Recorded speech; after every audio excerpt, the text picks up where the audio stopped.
La journée de ce 25 février 2018 ne constitue pas une conférence de Modeste Boukadia comme je l'entends par ici.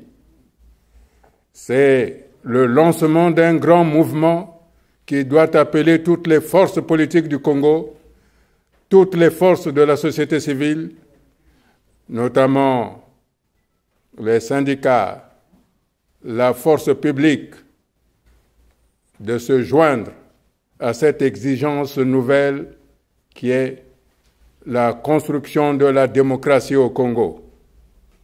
C'est cette démocratie-là qui va permettre la stabilité du Congo. C'est cette démocratie-là qui va mettre fin aux dérives. C'est cette démocratie-là qui va permettre que le niveau de vie des Congolais soit meilleur.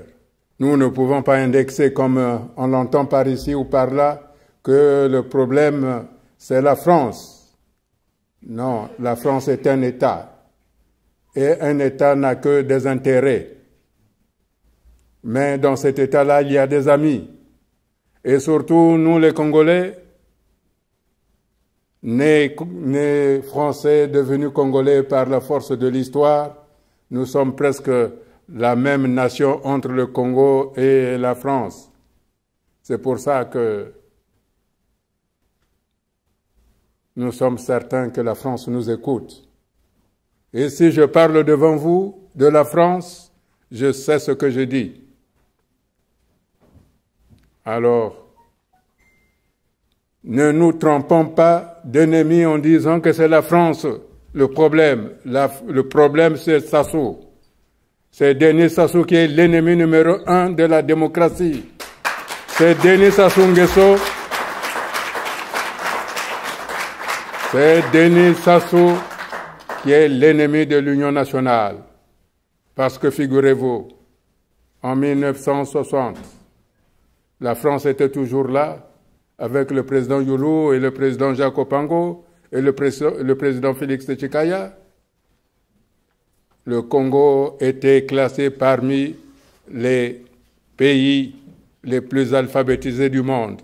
C'était le pays qui fournissait les fonctionnaires des États de l'Afrique. Et aujourd'hui,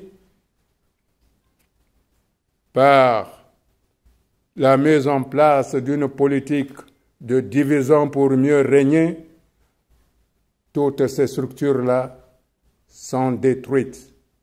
Parce qu'on a voulu mettre à la place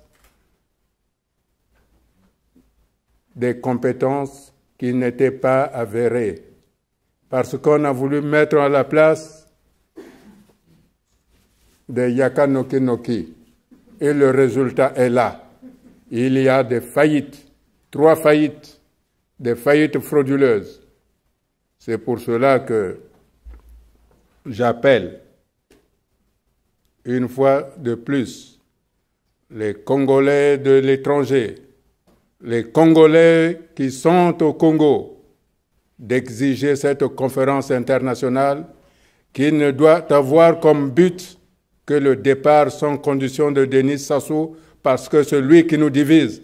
Ce n'est pas Boukadia qui nous divise. Aujourd'hui, comme vous devez le savoir, le pouvoir au Congo n'est pas le pouvoir du Nord. C'est le pouvoir d'un clan, c'est le pouvoir d'une famille. J'appelle donc les régions de la Likwala, de la Sanga, de la Cuvette, des Plateaux, du Pôle, de la Likoumou, de la Bouenza, du Nyari, du Kwilu, de se joindre pour que demain nous mettons sur place un État de droit par la démocratie. Il faut qu'au Congo qu'on cesse de dire c'est le pouvoir d'Mboshi, c'est le pouvoir des Vili, c'est le pouvoir des Congo, mais que ce soit le pouvoir des Congolais, au-delà de ce que l'on murmure. Il n'y a pas l'ombre d'un doute. Boukadia n'est pas là pour sécuriser M. Sassou. C'est faux. Ça, c'est l'argument pour ne pas adhérer au changement. Aujourd'hui, chacun de nous doit être conscient où on veut le départ de Sassou ou on ne veut pas le départ de Sassou. Mais qu'on ne se cache pas derrière Boukadia. Monsieur Sassou, récidiviste de faillite frauduleuse, on est à sa 3e faillite. La première avait abouti à la conférence nationale. La deuxième a abouti au PPTE. Et la 3e, celle qui est là, il est en train de chercher les voies et moyens pour échapper de nouveau à une contrainte de la communauté internationale. Et si nous ne prenons garde, si nous n'arrivons pas à avoir une conférence internationale, mesdames et messieurs, nous ne saurons jamais où est passé l'argent du Congo. Et pour éviter qu'on ne sache pas où est parti l'argent du Congo, parce qu'il se trouvera bien un moyen d'imposer son fils qui a aussi mis le doigt très profond dans le pot de confiture, c'est-à-dire Christelle Sassou. Les gens vont dire, ah non, il ne pourra pas imposer son fils. Mais écoutez, il vous a dit, je ne ferai pas le changement de constitution, il a fait et rien ne s'est passé. Il a dit, je ne ferai plus, ce sera mon dernier mandat. Il s'est imposé un 3e mandat, rien n'a été fait. Donc s'il impose son fils, ceux qui disent qu'il ne fera pas, il imposera et rien ne se fera. La seule façon pour que le Congo, qui est une république, ne devienne pas un royaume d'Oyo, pour imposer son fils, c'est d'aller à la conférence internationale.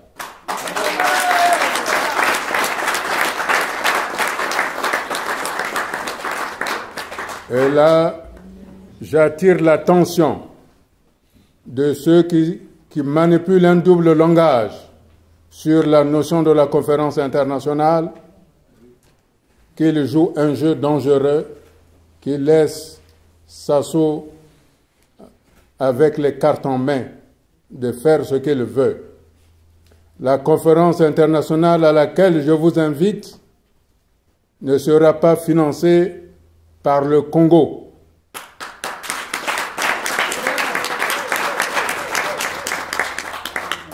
Elle doit être financée par la communauté internationale parce que le Congo est membre de la communauté internationale.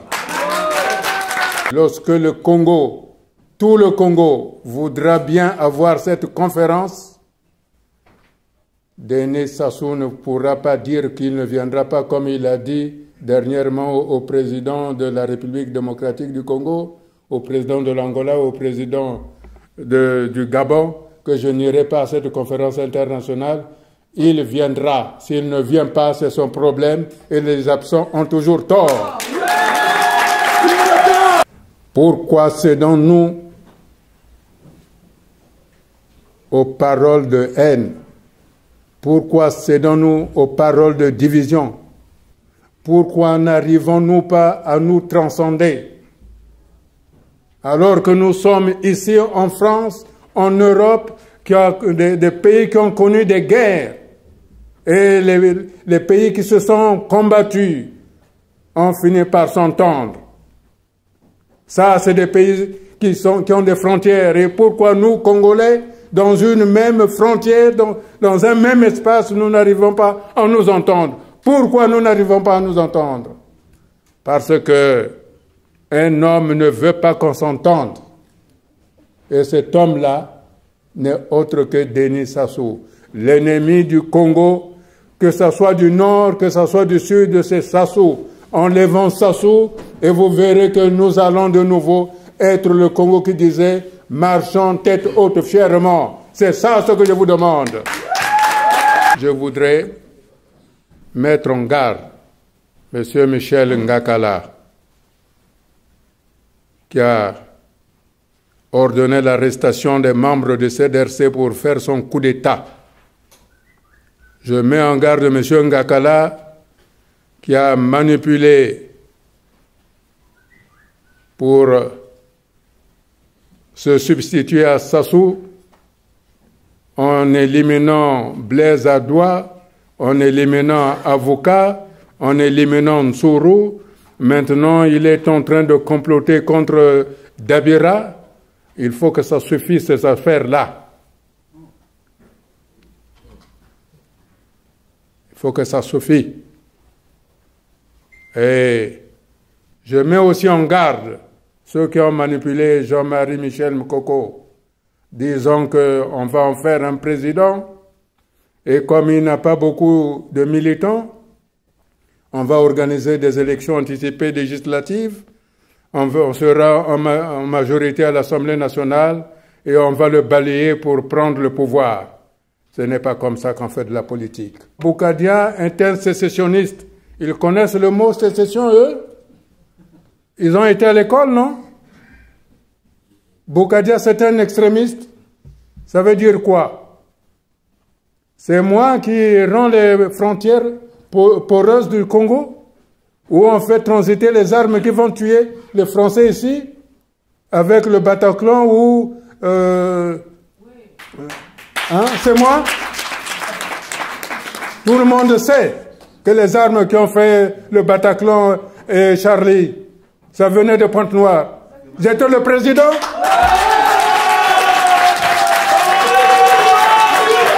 Alors, on déverse des passeports diplomatiques dans certains pays qui passent par... avec ce passeport-là, ils peuvent aller n'importe où pour venir semer la terreur ici. Alors, ressaisissons-nous. Bougadia n'est pas l'ennemi du Congo. Bougadia n'est pas contre le Grand Nyari. Bougadia n'a rien fait contre le Grand Nyari. Donc j'appelle mes amis du Grand Nyari. Quand le président Lissouba était au pouvoir, l'ambassadeur était Alphonse Nyangula. Et quand il ne pouvait pas payer, j'ai favorisé que l'ambassadeur Alphonse Nyangula ait de quoi payer les fonctionnaires du Congo à l'ambassade du Congo. Mais je n'étais pas dans le pouvoir de Lissouba. Mais ça, on ne me le reproche pas. En Bosnie, quand on a tué des gens, qu'est-ce qu'a donné la Bosnie? Les gens ne se sont pas retirés.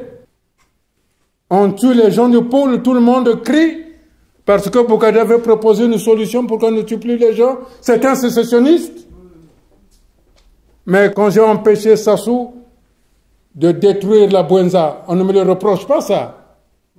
Mais quand je parle pour le pôle, je suis un tribaliste. Quand je tiens, je ne lâche pas. Nous aurons la conférence internationale.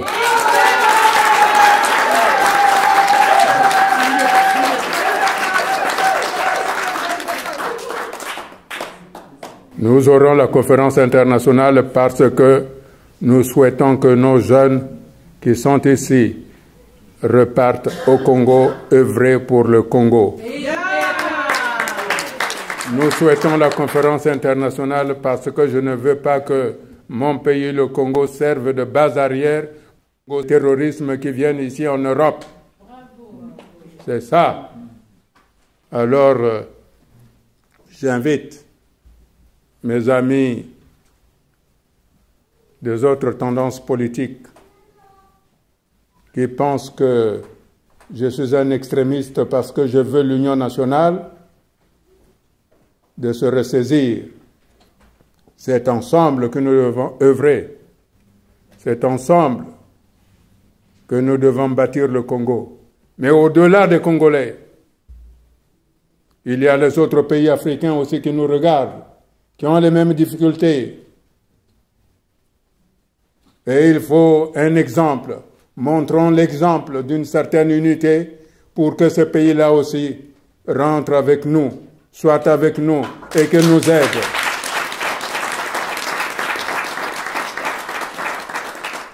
Comment pouvons-nous faire si on est désunis? Comment peuvent faire les Européens ou les pays amis pour nous aider puisque nous sommes divisés? Si nous sommes unis, à coup sûr, la solution Sassou va trouver vite une solution.